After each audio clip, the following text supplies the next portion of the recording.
자, 그렇다면 뉴욕 현지 분위기 어떤지 연결해서 이데일리 특파원의 이야기 들어보겠습니다. 이데일리 김정남 기자입니다.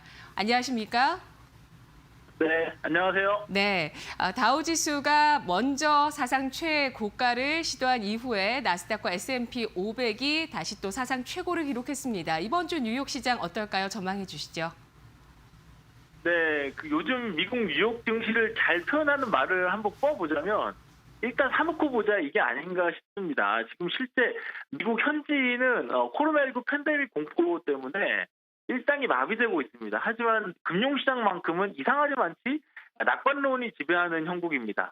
지금 말씀하신 대로 현재 S&P 지수와 나스닥 지수는 역사상 최고 수준입니다.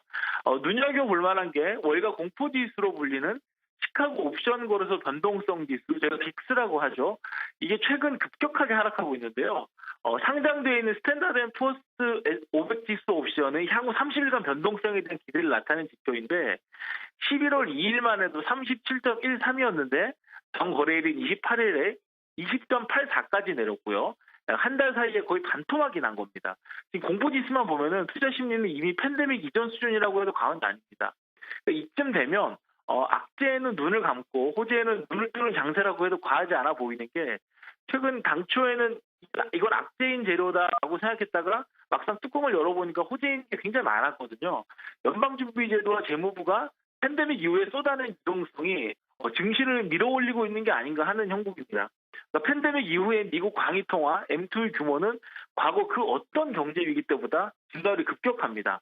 이번 주 뉴욕 증시에 나와 있는 재료들도 대동소이합니다. 이전과 코로나19 신규 확진자 수라든가 코로나19 백신 업데이트, 바이든 인수위원회 행보, 트럼프 대통령의 행보 등등인데 그중에 특히 주목할 지표가 12월 4일에 나올 고용지표입니다.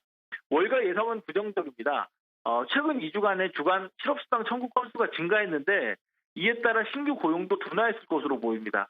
월스트리트저널이 집계한 예상치를 보면 신규 고용은 10월 63만 8천 명 증가해서 11월 42만 5천 명 증가로 그 오름폭이 떨어졌을 전망입니다.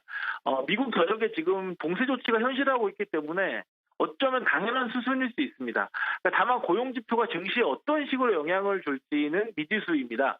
그러니까 월가 예상보다 긍정적으로 나온다면 상승 탄력을 더 받을 수도 있겠지만 부정적으로 나온다면 묻힐 가능성을 배제할 수 없습니다. 그러니까 최근 2주간 매주 목요일 개장 전에 실업수당 증가 뉴스가 나오는데 이게 부정적으로 나와도 그날 증시에는 사실 별다른 영향을 주지는 못했습니다. 바이든 당선인이 이번 주 경제팀 인선 발표하는데 그건 역시 눈길을 끕니다.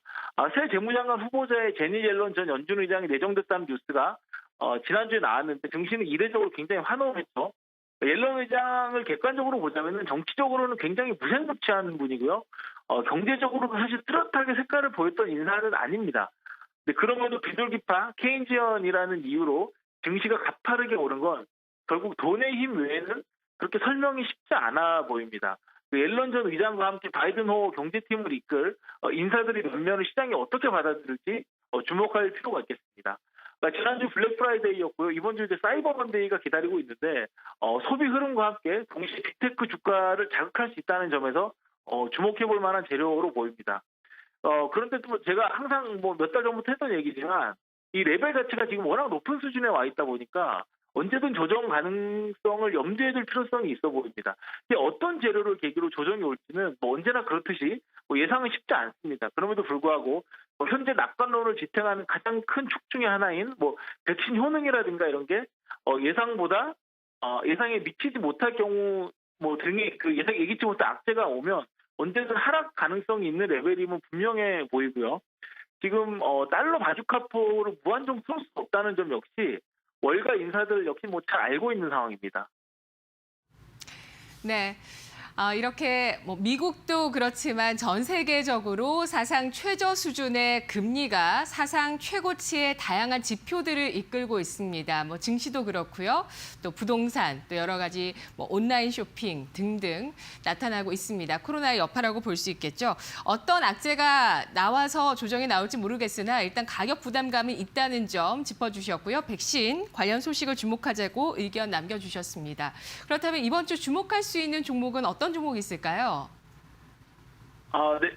저는 개인적으로 테슬라를 꼽고 싶은데요. 지금 월가에서 가장 주목받는 종목입니다. 정거래일에 그 정규장에서 마감했던 현재 주가는 지금 주당 585.76달러로 지금 거의 600달러 육박해 있는 상황입니다. 사상 최고치고요. 요즘 그 테슬라 주가가 고공행진을 하는 가장 큰 이유는 12월 21일 S&P 지수 편입이 있습니다. 대형주 중심의 S&P 지수에 들어가면 편입된 종목을 기계적으로 담는 패시브 펀드가 테슬라를 또 매수하게 되는 구조입니다. 그러니까 펀드 매니저가 종목을 살펴보고 분석하고 담는 게 아니라 그냥 기계가 담는 것인데요. 주가를 올릴 수 있는 가장 강력한 재료입니다.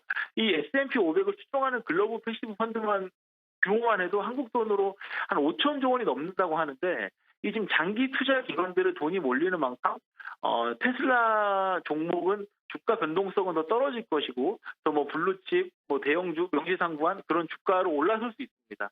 물론 지금 변수도 있는 게 테슬라를 사들일 수밖에 없는 펀드의 매수 때는 사실 예상이 가능한 것이기 때문에 이걸 염두에 두고 차익 실현 매물을 내놓는 시나리오를 생각할 수 있습니다. 이게 결국은 테슬라 스스로 앞으로도 이제 실적으로 증명해 보이는 게 앞으로 주가 흐름에 가장 중요해 보입니다. 지금까지 뉴욕이었습니다.